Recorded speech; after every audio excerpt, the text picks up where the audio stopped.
The city never truly slept.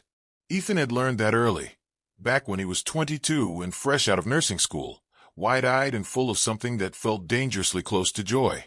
Back then, the corridors of Mercy General Hospital had felt electric to him, alive with purpose. The squeak of sneakers on polished linoleum, the soft rhythmic beeping of monitors, the quiet urgency of people moving fast because someone, somewhere, desperately needed them. It had all felt like music, like a calling, like the very reason he had been placed on this earth.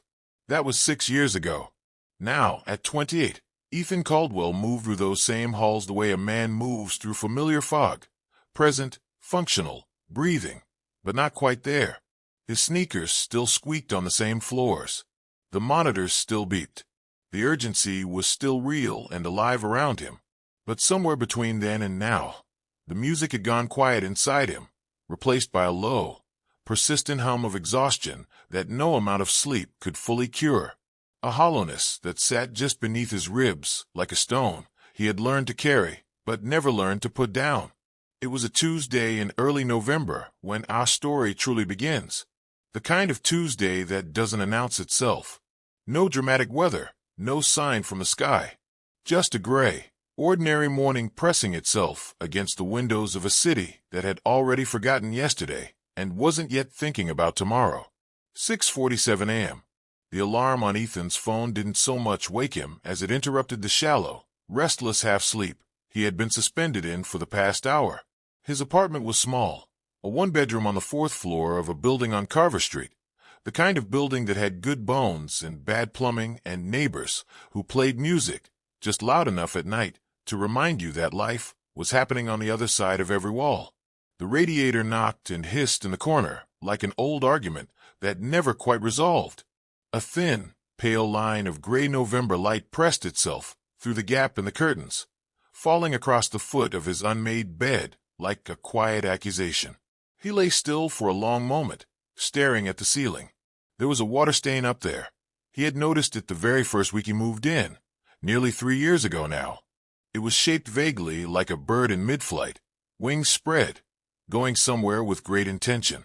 Or sometimes, depending on the morning and the quality of the light, it looked less like a bird and more like a hand reaching upward, reaching for something just out of grasp. Today it looked like a hand. Ethan exhaled slowly through his nose, pressed the heels of his palms into his eyes for a moment, then sat up. The floorboards were cold beneath his feet. He sat on the edge of the bed for a few seconds in the gray morning silence, elbows on his knees, head slightly bowed, a posture that, if you had seen it from the doorway, might have looked like prayer. It wasn't exactly, but it wasn't nothing either. It was the posture of a man having a quiet conversation with himself every single morning, asking the same question he never quite had an answer to. Is today going to be different? He stood up before the silence could answer him. The bathroom mirror was small and slightly fogged from the building's ancient, overworked heating system. Ethan brushed his teeth, splashed cold water on his face, and looked at himself for exactly as long as it took to confirm he was presentable. He had the kind of face that people described as kind, strong jaw, dark eyes that held warmth even when he wasn't particularly feeling it, a slight furrow between his brows that gave him an air of quiet, permanent concern. His mother used to say his face was made for caring, that God had built into his features the very expression of someone who could be trusted with your worst moments. He tried not to think about his mother too long in the mornings. It made the day harder to start. He pulled on his dark blue scrubs, laced up his white sneakers, with the muscle memory of someone who had done it 1,000 times, grabbed the light gray jacket that hung by the door, the one his younger sister Maya had given him 2 Christmases ago, back when they were still in the habit of giving each other gifts, and stepped out into the hallway. The building smelled like coffee and someone's early breakfast, something with onions and warmth that curled around him briefly as he passed the second-floor landing. He took the stairs down, not the elevator, because he always took the stairs. Movement, he had decided somewhere along the way, was the closest thing to momentum he could manufacture on the hard mornings. Outside, the city received him with its usual indifference. Carver Street was already awake, or rather, it had never gone to sleep. A delivery truck idled at the corner, hazard lights blinking orange in the gray morning air. A woman in a yellow coat walked a small dog with enormous ears that perked up at every sound. Two teenagers moved past Ethan with the boneless, effortless energy of people who had not yet learned to carry anything heavy. A pigeon pecked at something near a storm drain with the focused, philosophical dedication of an expert. Ethan pulled the collar of his jacket up against the November chill and walked. The hospital was 11 blocks from his apartment, close enough to walk when the weather allowed, which he did almost every morning regardless of weather, because those 11 blocks were often the only part of his day that belonged entirely to him. No patients, no charts, no corridor conversations, no carefully managed expressions. Just him and the city and the cold air and the strange private liturgy of putting one foot in front of the other. He passed the little Korean-owned bakery on 5th that had a handwritten sign in the window that read, "Open since 1987, still baking with love." He passed the barber shop with the faded striped pole. He passed the community bulletin board on 8th Street covered in overlapping flyers, lost cats, ESL classes, a piano for sale, a church revival, a missing person from 3 months ago whose face had been rained on so many times it had grown soft and blurred at the edges. Ethan slowed for just a second at that last one. A woman, mid-40s, dark hair. Someone's mother, maybe. Someone's whole world. He walked on. Mercy General rose ahead of him at the end of Carver and 9th. 12 floors of glass and concrete, and the particular institutional beige of buildings that have decided function matters more than beauty. The emergency bay on the east side was already active, an ambulance backing in with its lights going, the distant sound of coordinated voices carrying across the morning air. Ethan watched it for a moment from half a block away with the trained, instinctive assessment of someone who had spent 6 years learning to read urgency from a distance. Someone's worst morning, he thought. Right on time. He had thought that thought 1,000 times. It never stopped being true. Inside, the hospital wrapped around him like a second skin. Familiar smells of antiseptic and floor wax, and the ghost of countless meals from the cafeteria 2 floors down. Familiar sounds of the morning shift handover. Familiar faces nodding at him from the nurse's station as he badged in and moved down the hall toward the locker room. Caldwell. His colleague and closest friend at the hospital, Darnell, a tall, broad-shouldered nurse with a shaved head and a laugh that could change the temperature of a room, fell into step beside him. "You eat this morning. Coffee counts. Coffee absolutely does not count, and you know that." Darnell gave him a look that was simultaneously judgmental and deeply fond. "I brought jollof rice." "There's enough. I'm just saying." Ethan almost smiled. "Almost. I'm good, D." Darnell studied him for a beat. The kind of study that old friends perform without making it obvious they're doing it, reading the small signals, the tightness around the eyes, the particular quality of the almost smile. Ethan knew he was being read. He didn't mind. It was one of the few forms of being known that didn't feel like exposure.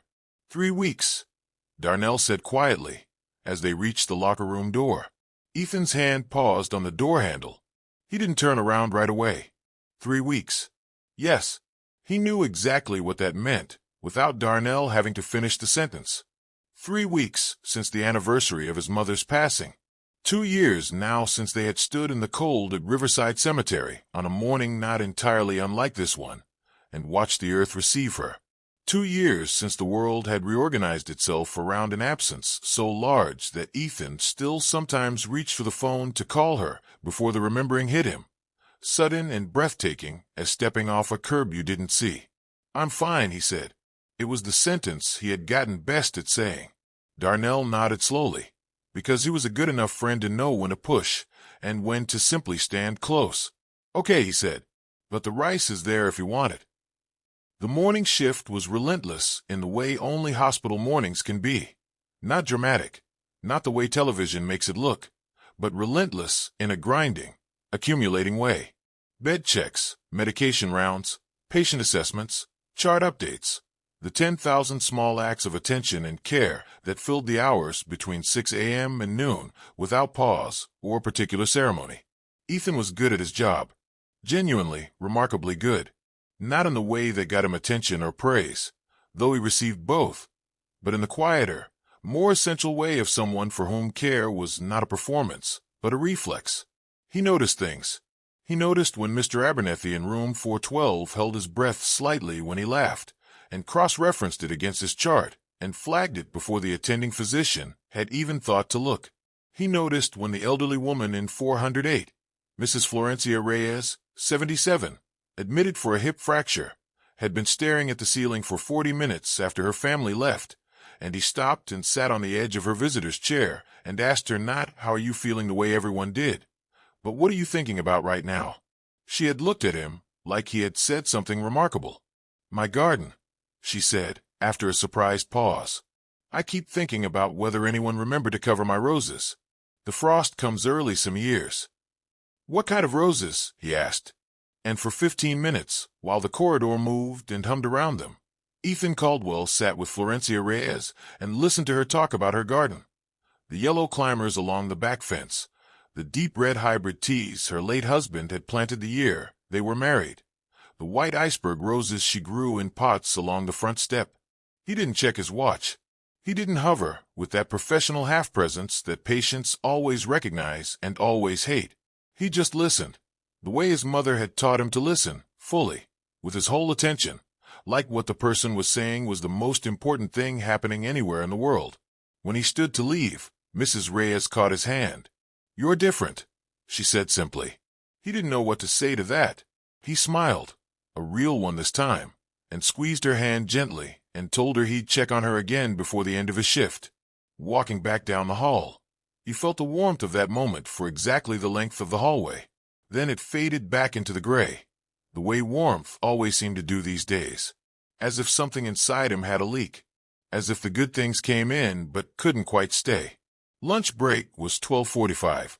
Ethan took it the way he usually did, alone, with a sandwich from the vending machine 2 floors down that he ate standing up near the window at the end of the east corridor that looked out over the small courtyard garden the hospital maintained with more optimism than success.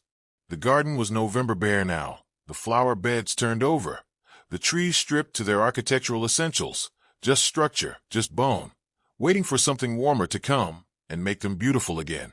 He stood at that window and ate his sandwich and looked at those bare trees and felt, with a clarity that surprised him, profoundly and completely tired. Not sleepy, not physically worn out, though he was that too. Tired in the deeper sense, the kind of tired that accumulates not from hours worked, but from something harder to name, from caring deeply in a world that keeps requiring more of you than you feel you have left to give, from getting up every morning and performing the private ritual of convincing yourself that today is worth the effort of beginning, from missing someone with a grief that had long since stopped being sharp and raw and had instead become structural, worked into the very architecture of his days, the way the water stain was worked into his ceiling. He pressed his forehead briefly against the cool glass of the window. Mom, he thought. Not a prayer. Not quite. Just the name. Just the reaching. Somewhere below in the courtyard, a single brown leaf detached from one of the bare-boned trees and fell in a slow, spinning arc to the empty garden bed below. He watched it land. He finished his sandwich, folded the wrapper neatly into a square the way he always did, and went back to work. It was after the shift ended, 4:53 in the afternoon, the November dark already coming down fast and gray over the city, that it happened. Not dramatically, not with any kind of cinematic announcement. The most important moments of your life, Ethan would later reflect, almost never arrive with appropriate fanfare. They come the way that Tuesday came, ordinary, unremarkable, wearing the costume of just another moment in just another day. He had stopped at the corner store on 8th Street, Kwame's Convenience, a narrow, warmly lit shop sandwiched between a dry cleaner and a vacant unit with plywood over the windows. He went there 2 or 3 times a week, usually for the same things: a bottle of water, occasionally milk, sometimes the small, dense chocolate bars they kept near the register that he had not entirely admitted to himself he was now dependent on. The shop was quiet at this hour. The overhead lights gave everything a particular amber warmth that felt almost anachronistic, the kind of light that belonged to a different, slower era. Old soul music played very softly from a speaker somewhere behind the counter. Something with horns. something his mother would have swayed to in the kitchen on a Sunday morning. He was standing at the refrigerated section at the back, reaching for a bottle of water, when he heard it. A sharp, small sound, like something falling. He turned. Near the front of the store, by the rack of greeting cards and the small display of candles and lighters, an older man had dropped his wallet. He was maybe 65, perhaps older. It was hard to say. He was slight, with the kind of thinness that spoke not of youth, but of something more considered, more deliberate. His coat was clean but old, a dark gray wool that had been well cared for over many years. His hair was white at the temples, close-cropped, his skin a warm, deep brown, his face, when he looked up from bending to retrieve the wallet, carrying an expression of such unguarded calm that Ethan found himself momentarily arrested by it. Calm wasn't the right word, exactly. Peace, he thought. The man's face held a quality of peace that seemed genuine rather than performed, the way very few faces did. The peace of someone who has, at some point in their life, arrived somewhere they intended to go. The man retrieved the wallet, straightened slowly, carefully, the way older bodies move when they have learned to respect their own limits, and then noticed Ethan watching. He didn't react with the mild embarrassment most people show when they've been observed in a small, helpless moment. Instead, he simply smiled. A quiet, unhurried smile, the kind that starts in the eyes before it reaches the mouth. "These things have a way of finding the floor," the man said. His voice was low and measured, the kind of voice that had clearly never needed to be loud to be heard. Ethan almost laughed. "Almost. You okay?" he asked instead, with the automatic professional assessment of a nurse, checking the steadiness of the recovery, the security of the footing, the absence of any sign of dizziness or distress. "Perfectly fine," the man said. He tucked the wallet into his coat pocket with deliberate care and then glanced toward the counter where Kwame, a heavy-set man in his 50s, with reading glasses perpetually pushed up on his forehead, was totaling up a small basket of items. Canned soup, a box of crackers, a small bunch of bananas already going soft at the edges. Simple things. Modest things. The man reached the counter, set his items down, and waited while Kwame scanned them. Then Kwame announced the total, $12.40, and the man reached into his wallet, and something shifted almost imperceptibly in his expression. Not distress, exactly. Not embarrassment. Just a quiet, honest reckoning. He had a 10. Ethan, still holding his water bottle, had moved toward the counter now, without entirely deciding to. He watched the man look at the $10 bill in his hand, then look at the small pile of simple groceries on the counter, then begin, with a calm and unhurried dignity that was somehow more affecting than any display of distress could have been, to indicate to Kwame which items he would set aside. "The soup," the man said quietly. "That can wait." Ethan was at the counter. "I've got it," he said. It came out before he had fully constructed the thought. Just words, arriving ahead of deliberation, the way true impulses do. The man looked at him, not with the reflexive refusal that pride sometimes triggers, and not with the excessive gratitude that can make a small kindness feel like a transaction. He simply looked at Ethan with those calm, unhurried eyes, and something in the look felt, for just a moment, strangely familiar, like being recognized by someone you could not quite place. "You don't have to do that, son," the man said. "I know," Ethan said. He handed Kwame a 20. "Keep the soup in." Kwame processed the transaction with the practiced neutrality of a man who had seen everything twice. The man in the gray wool coat watched Ethan complete the purchase with that same unhurried expression, not diminished by the gesture, not inflated by it, just present with it, fully and quietly. "That's a kind thing," the man said. "It's soup," Ethan said with a small shrug. "Everybody needs soup." The man looked at him a beat longer than the moment required. There was something in that extra beat, something that felt like assessment, like attention of a specific and careful quality. "You're a tired young man," the man said. It wasn't unkind. It wasn't pitying. It was simply stated, the way you state a fact you have observed clearly and feel the person deserves to have acknowledged rather than politely ignored. Ethan opened his mouth, closed it. The automatic "I'm fine" rose in him and then, for reasons he could not immediately explain, stopped. "Long shift," he said instead. More than that, the man said simply. He picked up his small bag from the counter, nodded once to Kwame, and then looked back at Ethan with that particular expression of calm. Thank you for the soup, and for the kindness behind it. He walked toward the door. Ethan stood at the counter with his change and his water bottle and the faint, disorienting sensation of having just been seen more clearly than he had been seen in a very long time. At the door, the man paused, turned back slightly. Not all the way, just enough. There's a bench outside, he said, by the corner. I usually sit there for a little while before heading home, in case you wanted some air. Then he was gone, out into the November evening, and Ethan stood there in the amber warmth of Kwame's convenience, with old soul music floating softly around him and something stirring in his chest that he could not quite name. He stood there for maybe 15 seconds. Then he walked out the door. The bench was a city bench, green-painted iron, slightly worn on the seat, where countless people had sat over countless years. It stood at the corner of 8th and Carver, just far enough from the streetlight to sit in a pocket of softened shadow, with a view of the street in both directions, and, if you looked up at the right angle, a narrow corridor of sky between the buildings where, on clear nights, you could sometimes find a star or two brave enough to compete with the city's glow. The man in the gray wool coat was already seated, his modest bag of groceries set neatly beside him, his hands resting in his lap with that same quality of deliberate stillness. He didn't look up when Ethan approached, but he moved slightly, a small, unhurried shift to the left, to make room. Ethan sat down. For a moment, neither of them said anything.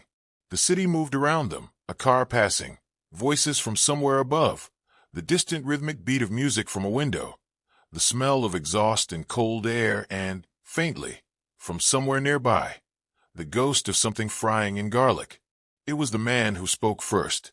How long? He asked. Ethan looked at him. How long what? How long have you been carrying it? The question landed without weight, without drama, without any of the self-conscious gravity that people usually bring to serious questions. It was asked the way you ask someone what time it is. Simply, directly, as if the answer were a thing that existed and could be found. Ethan looked out at the street. 2 years, he said. And then, because something about the simplicity of the question seemed to require the honest answer rather than the managed one. My mom. 2 years ago. The man nodded slowly, not with the performed sympathy that Ethan had received in abundance. The head tilts, and the I'm so sorry, and the particular careful tenderness people deploy when they don't know what else to do with your grief. He nodded the way someone nods when they have received information they already suspected, and are taking a moment to honor the weight of it.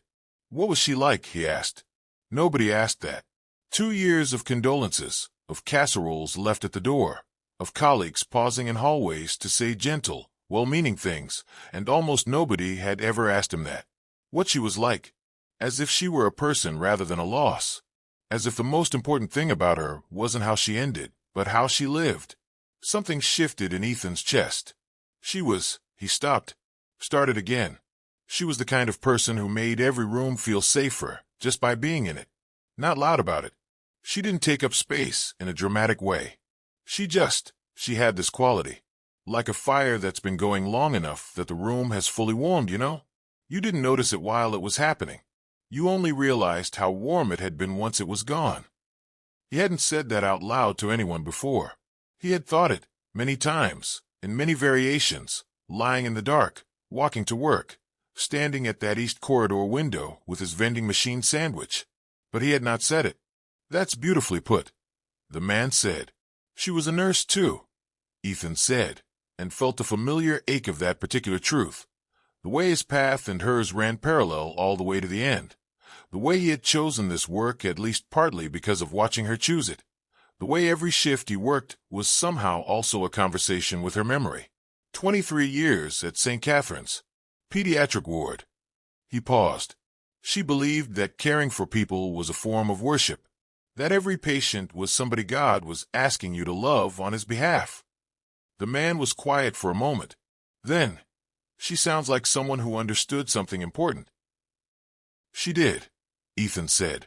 She understood more than I do. What makes you say that? Ethan turned and looked at the man directly. Something in the conversation had created a kind of permission he didn't fully understand, a space where the usual defenses felt unnecessary, the way certain rooms just invite honesty without demanding it. Because she never lost a fire, Ethan said. 23 years, and she never got to the place where the work stops feeling like something and starts feeling like nothing. I've been doing this 6 years and He stopped, exhaled. Some days I look at my patients and I know I'm helping them. I know it technically, but I can't feel it the way I used to. Like the signal is there, but the reception is bad. He shook his head. She would be ashamed of that. Would she? The man asked. Not challenging, just asking. Ethan thought about it, really thought about it. Not the reflexive response, not the self-critical narrative he had been running for months, but the actual, considered question of what his mother, a woman of bone-deep compassion and ruthless honesty, would actually say if she were sitting on this bench right now. He felt the ghost of a smile touch his face. No, he admitted quietly. She wouldn't be ashamed. She would grab my face in both hands the way she used to, and she would say. His voice caught, just slightly. He cleared his throat. She would say, baby, even the sun goes behind a cloud sometimes. That doesn't mean it stopped shining. The silence after that was full rather than empty. She sounds like she was wise, the man said. She was everything, Ethan said simply. They sat for a while in the particular companionship of two people who have arrived, without planning to, at a level of honesty that usually takes much longer. The street performed itself around them. The light changed from green to red to green. A mother pushed a stroller past with the focused determination of someone with a destination and a timeline. A man in a delivery uniform locked up his bicycle with the elaborate ritual of someone who had been burned before. Life, moving in all its ordinary directions. The man had not introduced himself, Ethan realized. And somehow he hadn't thought to ask. In another context, that might have felt strange. Here it felt simply like the conversation was the thing, and names were beside the point. Can I ask you something? Ethan said. Of course. When you looked at me in the store, you said I was tired. You could tell just from that? From a few seconds. The man seemed to consider this. I've sat on this bench for a long time, he said. I've watched a lot of people walk past. And there's a particular way a person carries themselves when they've been strong for too long, without permission to stop. The shoulders set slightly forward, like they're still bracing against something that's already passed. The eyes doing what they need to do without asking the rest of the face to come along. He paused. You had that. Ethan absorbed that. What changed it for you? He asked. Was there a moment? Something that shifted things. The man was quiet for a long beat. The kind of quiet that isn't avoiding the question, but is giving it the proper space. I lost my son, he said. Ethan went still. 17 years old. The man continued, in that same measured, unhurried voice, not emotionless, but held. The way grief sounds when it has been thoroughly acquainted with itself. An accident. 21 years ago now. And for a long time after that. He stopped, looked out at the street. For a long time after that, I was like a house that had been through a fire. Still standing. Still functional from a certain distance. But everything inside was black. Ethan said nothing. He knew that feeling intimately. He knew that exact interior landscape. What brought you back? He asked, almost in a whisper. People, the man said simply. Small ones, mostly. Not grand gestures. Not moments of revelation. People who stopped. People who Saturday. He glanced at Ethan with a faint, knowing quality to his expression. A young woman in a grocery store who bought my coffee without making a production of it. An old man on a bus who said good morning and meant it. Really meant it. Like it mattered whether my morning was good. A stranger who asked me what my son was like, rather than just expressing condolence for his absence. Ethan felt something move in his chest. Tectonic. Slow. It accumulated. The man said. That's what I would tell you. Hope doesn't always arrive in one transforming flash. Sometimes it accumulates, grain by grain, until one morning you look up and realize the weight has shifted.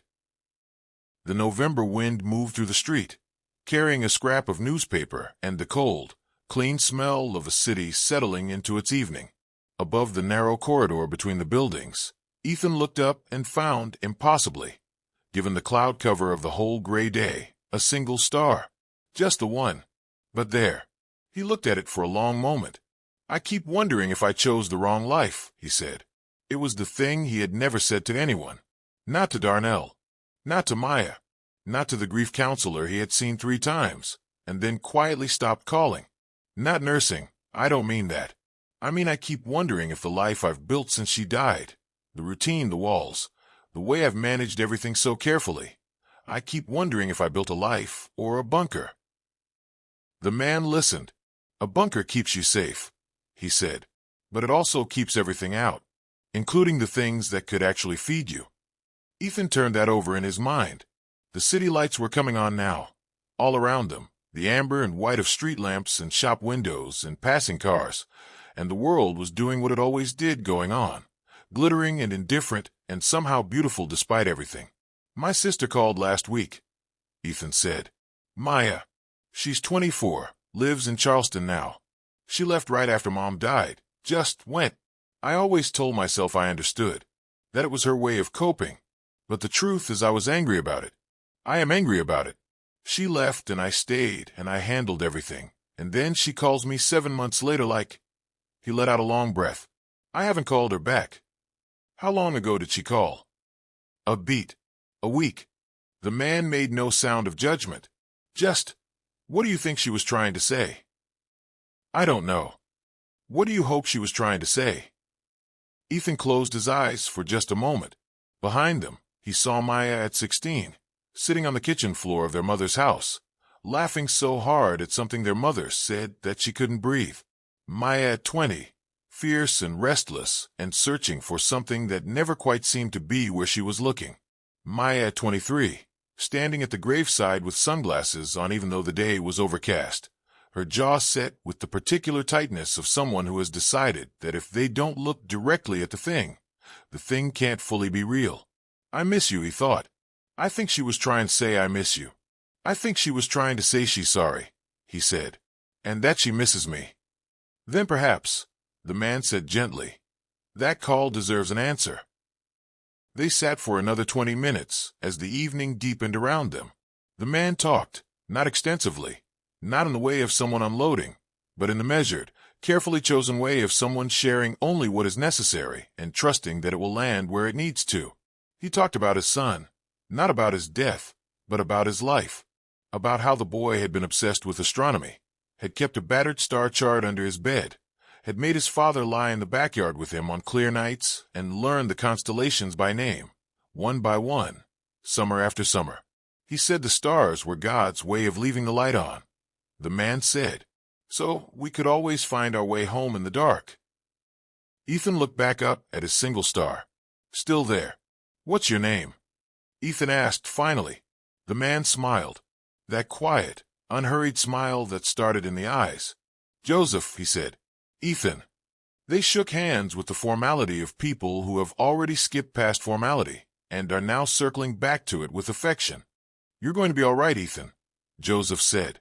Not the way people say it, when they mean, I don't know what else to say, but the way people say it when they mean it as a fact they have observed and are now simply reporting. You have your mother's fire in you. I can see it. It isn't gone. It's just conserving itself, waiting for you to remember you're allowed to let it breathe. Ethan felt something loosen in his chest. Something he had not realized was wound quite that tight. How do you do that? He asked. Start again, I mean. After everything. How do you actually do it? Joseph picked up his grocery bag from beside the bench, stood slowly and deliberately, looked out at the street for a moment, then back at Ethan. You make one small choice, he said. Not a life-changing decision. Not a dramatic turn. Just one small choice that is slightly more like the person you want to be than the choice you made yesterday. And then you make another one. And another. He paused, like grain by grain. He buttoned the top button of his gray wool coat against the November chill. Call your sister, Ethan. And then he smiled once more, that full, warm, starting-in-the-eye smile, and turned and walked up 8th Street into the evening, his footsteps steady and unhurried, his grocery bag swinging slightly at his side, until the amber light of the city folded around him and he was simply gone. Ethan sat on the bench alone. The star was still there. He sat with it for a long time. The next morning was a Wednesday, and it arrived the way all the mornings had been arriving, gray, quiet. The radiator knocking its ancient argument in the corner. The water stain on the ceiling either a bird or a hand. But something was different. Not dramatically. Not in the way of transformation movies and revival testimonies. Just a slight, almost imperceptible, shift in the quality of the morning. Like a barometric change. Like the pressure difference in the air before rain decides to become something other than clouds. Ethan lay in bed for his usual moment, staring at the ceiling. The water stain looked like a bird today. He noticed that it looked like a bird, and he felt something. Not joy. Not yet, but the precursor to it. The slight warming of embers that have been coaxed rather than abandoned. He lay there and thought about Joseph. The calm of him. The steadiness. The way he had offered wisdom without performing it. The way he had received Ethan's grief without flinching or overmanaging it. The way he had looked at Ethan and seen not a functioning adult successfully concealing his damage, but a tired young man who deserved to be called what he was with kindness and without judgment. You're going to be all right. He got up. He went through his routine. The cold water, the brushing of teeth, the scrubs, the white sneakers, the gray jacket. But he moved through it slightly differently. Not faster. Not with performed energy. Just with slightly more intention. Like someone who has remembered, provisionally, that mornings are worth meeting rather than just surviving. He took the stairs. On the second-floor landing, the smell of coffee and breakfast reached him again. Onions and warmth. Today, for the first time in months, it made him hungry. Outside, the city was still gray, still indifferent, still conducting its usual business of being enormous and complicated and not particularly interested in any one person's interior life. But Ethan walked through it differently. He looked up more. He noticed the Korean bakery sign, open since 1987, still baking with love, and felt a small, genuine warmth at the word still. Still. After all these years. Still. He bought a coffee from the bakery window. A small thing. A slightly more like the person he wanted to be than the choice he made yesterday. At the hospital, he found Darnell at the nurse's station. Rice, Ethan said. Darnell looked up. What? From yesterday. Is there still rice? Darnell studied him for a beat. That careful old friend reading. Something in what he found there made him smile. Slowly, genuinely, with the particular satisfaction of someone who has been waiting a while for good news. There is absolutely still rice, he said. Give me 2 minutes.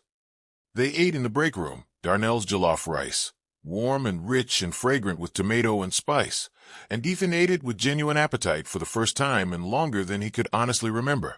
They talked the way they used to talk, before the grief had installed its glass partition between Ethan and ease, about their patients, about the city, about nothing particularly important, and all of it felt, unexpectedly, like something, like enough. 3 days passed. On the 4th day, a Saturday, his day off, Ethan sat on his couch for a long time with his phone in his hand. Maya's name on the screen. The unanswered call still sitting there, patient as a letter in a mailbox. He thought about Joseph. About grain by grain. About the star. He pressed call. It rang twice. Ethan. Her voice, even through the phone, even after 7 months of distance and silence, was so immediately, recognizably hers. 24 years of shared history, shared language, shared grief, present in a single syllable of his name. Hey, May, he said. His voice came out slightly rough around the edges. He didn't smooth it. A pause. Then the sound of her breath catching, just slightly. I'm sorry, she said. I'm so sorry I left. I'm so sorry I know, he said. I know. Me too. And then they were both quiet for a moment, on opposite ends of a phone line stretching between Chicago and Charleston, and it was not a comfortable silence or a resolved one, but it was an honest one, and it was theirs, and it was, after all this time, a beginning. Tell me something good, he said, after a moment, something their mother used to say to both of them, every single day without fail. Tell me something good. No matter how the day had gone, there was always something. He heard Maya laugh, wet and sudden and completely real. Okay, she said. Okay. I found a bakery here that makes something called a guava cream cheese pastelito, and I genuinely think it might be the most important thing I have ever eaten. Ethan laughed. He laughed, and it came out rough and real and surprised. The way laughter does when it comes back to a person after a long absence, like a guest who had been locked out and finally found the door open. That's good, he said. That's really good, May. 2 weeks after the bench. It was a Friday evening shift, 7 p.m., and the hospital was doing its evening thing. The specific rhythm of a hospital after dark, quieter in some ways and more acute in others. The day's accumulated business settling into the night's vigilance. Ethan was doing rounds on the 4th floor when the call came from the ER. Chest pain, 63-year-old male, brought in by a neighbor who found him sitting on the front steps of his building unable to stand. Vitals concerning. Being moved to observation. Could Ethan come down? He came down. He came through the ER double doors with the usual pre-assessment focus, gathering information from the air, from the energy of the space, from the attending on duty who met him halfway and ran the situation in 30 seconds. And then he saw the patient, the gray wool coat, folded neatly over the back of the visitor's chair, the close-cropped white temples, the face, eyes closed now, carrying even in rest that quality of considered stillness, though the stillness now had a different texture, thinner, less chosen. Joseph. Ethan's entire professional system engaged with an immediacy and clarity that he would not have been able to explain in clinical terms. It came from somewhere deeper than training, some intersection of skill and urgency, and something very much like love. The way a person loves someone who gave them something precious and irreplaceable. He moved to the bedside. Joseph. He kept his voice calm, the practiced calm of a nurse, but undergirded by something more personal. Joseph, it's Ethan. I'm here. Can you open your eyes? A pause. Then slowly, Joseph opened his eyes. He found Ethan's face with his gaze, and even in the present difficulty and discomfort, something in his expression shifted. That quality of recognition. That quiet. Well, Joseph said, his voice thinner than it had been on the bench, but carrying the same unhurried quality. That's not a coincidence. Don't talk, Ethan said. Let me do my job. He worked.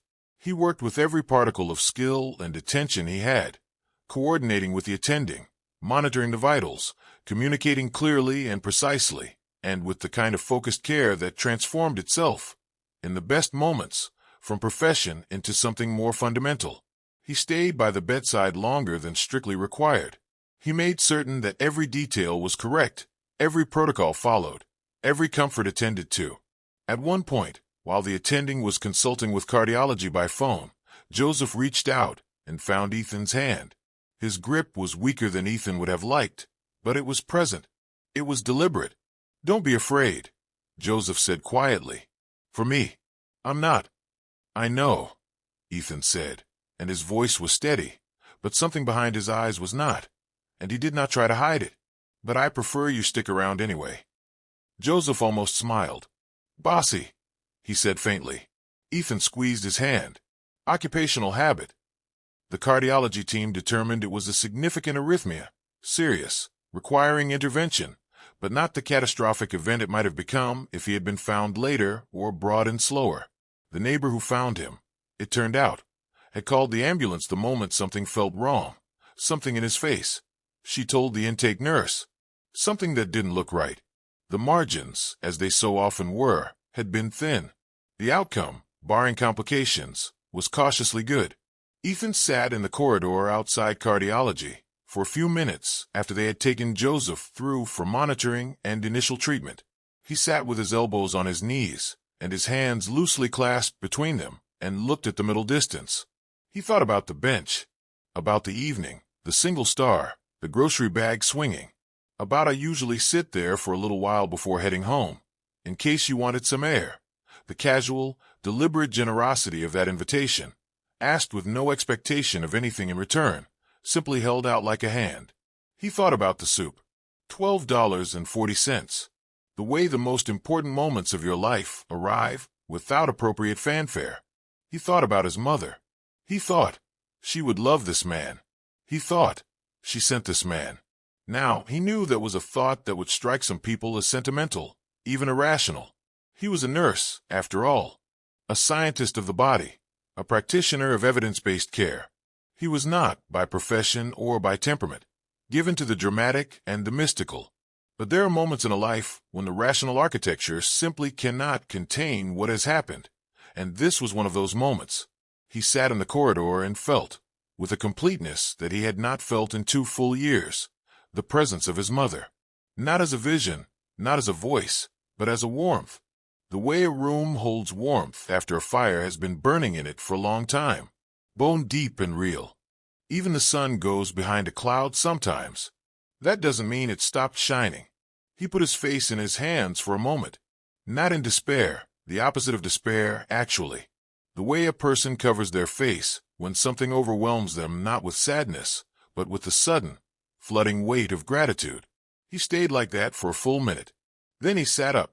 He looked down the corridor, the clean, familiar, linoleum-floored corridor of Mercy General Hospital, where he had walked 10,000 times over 6 years, and he saw it differently. He saw the beauty in it, sudden and specific and real. Not the beauty of a beautiful place, but the beauty of a place full of purpose, full of moments where the right person was in the right position to help, where care and skill and presence could stand between someone and the darkness, where the work, his mother's work, and now his work, was as holy as any altar. He felt it. Not technically, not at a managed distance. He felt it, the way he had felt it at 22 on his first shift, like music, like a calling. The signal was back. The reception was clear.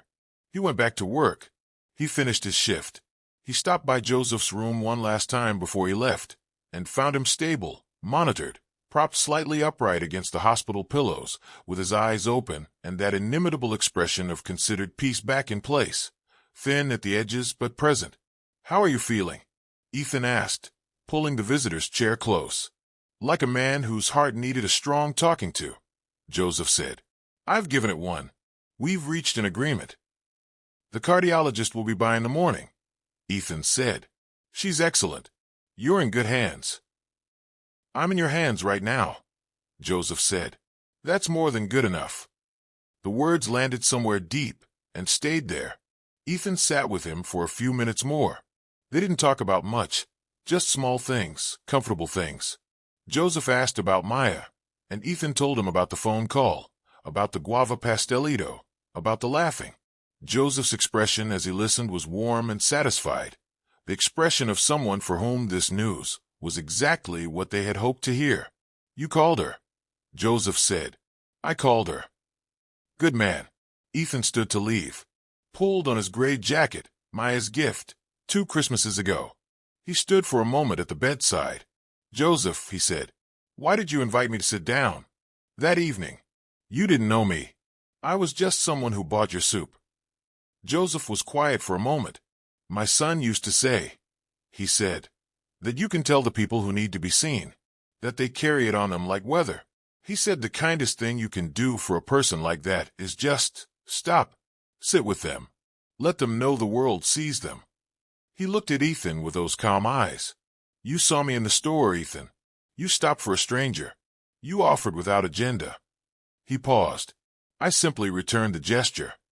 Ethan stood there in the quiet hospital room with the monitors doing their gentle, rhythmic work and the November night pressing dark against the window, and felt something complete itself inside him. Some loop, some circuit, some arc that had been open and unresolved for 2 long years, finally closing with the soft, unmistakable click. "Thank you," he said. It came out barely above a whisper. Joseph smiled. The full one. The one that started in the eyes. "Thank your mother," he said softly. "She raised someone worth stopping for. If this story has moved you, if it reminded you that a single moment of human kindness can change the entire direction of someone's life, then you're exactly who this channel is for. Subscribe to Acts of Hope with Zach, and join a community of people who believe that stories heal hearts, restore hope, and remind us what we're all capable of. Hit that subscribe button. Share this story with someone who needs it today, and let's keep building this place together. We'll see you in the next story. December came. It came the way December comes to northern cities. not gradually but decisively, the cold arriving overnight like a firm and final announcement. The trees on Carver Street stood in their skeletal clarity against skies that alternated between heavy gray and that particular crystalline blue that only appears in winter, clean and deep and cold as water from a well. Ethan's apartment was warmer than it had been, not because the radiator had improved. It had not. It still knocked its ancient argument every morning like a man who has accepted his complaints will never be resolved but cannot stop making them. But warmer in the other way, the way that has nothing to do with the heating system. There were small changes, modest, grain-by-grain changes. There was food in the kitchen, actual food, not just the vending machine's rotation and the coffee that didn't count. He had been to the Korean bakery twice. He had cooked on Sunday, actually cooked, his mother's chicken stew from memory, standing at the small stove in his small kitchen with music on. Old soul, the kind you might hear in Kwame's shop, the kind with horns, and it had not been perfect, and it had not needed to be. He had called Maya 3 more times since that first call. The conversations were not seamless or repaired all the way. The grief was still there, the old hurt still present in the corners. The years of managed distance, not dissolved but being carefully, mutually addressed. But they were talking. They were in the process of finding their way back to each other across the distance that loss had opened up between them. And that process, imperfect and ongoing, and sometimes difficult, felt more like life than anything Ethan had felt in 2 years. She was coming for Christmas. She had suggested it tentatively, and he had said yes with a speed that surprised both of them. At work, something had shifted in a way that Darnell noticed before Ethan could fully articulate it. "You're different," Darnell said one morning, approximately 3 weeks after the bench. "Mrs. Reyes said the same thing to me once," Ethan said. "Mrs. Reyes is a wise woman." Darnell studied him with that careful old friend assessment. What happened? Ethan thought about how to answer that, how to condense into something communicable the bench and the star and the gray wool coat and the soup and the astronomy-obsessed boy and the grain by grain and all of it. All of the invisible, irreducible accumulation of small moments that had somehow, between one November Tuesday and now, shifted the quality of his mornings. "A stranger bought me air," he said finally. Darnell stared at him. "That's a very weird sentence." "I know. Does it mean something?" "Yeah," Ethan said. "It means something." He went back to the bench on a Sunday morning in mid-December. Not to look for Joseph. Joseph had been discharged a week after his admission, with the cardiologist's cautious good report and a medication regimen and very explicit instructions about rest and diet that Joseph had received with the polite, attentive expression of someone who intended to take them seriously. Ethan had his phone number now. They had arranged to meet for coffee in the new year. He went back to the bench, simply to sit on it. The December morning was cold and bright, that crystalline blue sky, the bare trees, the city conducting its Sunday morning business at a slightly slower, warmer pace than its weekday intensity.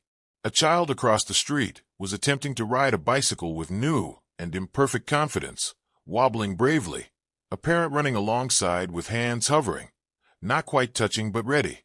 Ethan watched that for a while. He thought about what it meant to hover with hands ready, to be the person who ran alongside, to be, in whatever capacity your life assigned to you, the presence that kept someone from falling without taking away their right to learn the balance for themselves. His mother had done that for him his whole life. Joseph had done it for an evening, on a cold bench in November, over a conversation that cost nothing and changed everything. He thought about the patients, Mr. Abernethy and Mrs. Reyes, and all the others he moved through the world of every day. The ones who needed someone to stop and sit and ask, not how are you feeling, but what are you thinking about right now? The ones who needed to be seen. The ones carrying it on them like weather. He thought, I can be that. He had always been that, perhaps. But something had been in the way. Something that Joseph had not removed so much as illuminated, shown it for what it was. A bunker mistaken for a life. A conservation mistaken for exhaustion. A fire that was not out but was simply, and for understandable reasons, waiting. He sat on the bench and let the December cold press clean and real against his face, and he breathed it in and felt, from somewhere deep and foundational alive. Not euphoric, not transformed in some movie bright, dramatic way. Just alive. Present. Here, with all that implied. The grief and the work and the ongoing and imperfect business of being a person in a world that needed more people who would stop. Above the narrow corridor of sky between the buildings, in the full clear December blue, a bird moved across his field of vision, wings spread, deliberate, going somewhere with great intention. He watched it cross the sky and disappear. He smiled. That afternoon, he called his sister. "Tell me something good," he said, when she picked up. She laughed, sudden and real. "I got a new plant," she said. "A little succulent. I named it Gerald." "Gerald is a great plant name," he said. "I thought so. Your turn." He thought about it, looked around his apartment, the radiator making its argument, the afternoon winter light coming clean and cold through the curtains he had opened today, the small pot of his mother's chicken stew still in the refrigerator waiting to be reheated, the water stain on the ceiling shaped today unmistakably like a bird. "I cooked this week," he said. "Mom's recipe. And it was close, May. It was really close." He heard her breath hitch softly on the other end of the line. "Tell me everything," she said.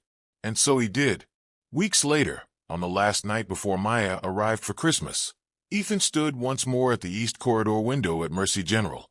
His window, his trees, his view of the small courtyard garden that was now dusted with December's first real snow. The flower beds were white. The bare trees were white at the edges. And in the blue evening light, the garden had a quality of held breath, of suspension, not barren, but waiting. Not ended, but between. He looked at it differently now. He saw not the absence of flowers, but the presence of roots. The underground work of winter. The invisible, ongoing life that looked, from the surface, like nothing, but was in fact everything. Preparation, preservation. The deep and patient labor of becoming ready for spring. Mrs. Reyes had been discharged 2 weeks ago. She had shaken his hand on her way out and pressed into it a small folded piece of paper. He had opened it later, in the break room, to find her phone number and, in small, careful handwriting beneath it, a single sentence. "My roses will bloom again in May. You should come and see them." He had folded the paper back up and put it in his jacket pocket. Maya's jacket, the gray one, and it was still there now. A small, warm weight against his chest. He pressed his palm flat against the cold window glass. He felt the cold. He felt the warmth from his hand meeting it. He thought, grain by grain. He thought, still shining. He thought, "Thank you, Mom." He turned from the window, straightened his shoulders, not forward this time, not braced against something already past, and walked back down the corridor. His sneakers squeaked on the polished floor. The monitors beeped their quiet vigil. Somewhere ahead, someone needed him. He walked toward them, with everything he had, with all the fire. If this story has moved you, then why not subscribe to Acts of Hope with Zach? Stories that heal hearts and inspire hope.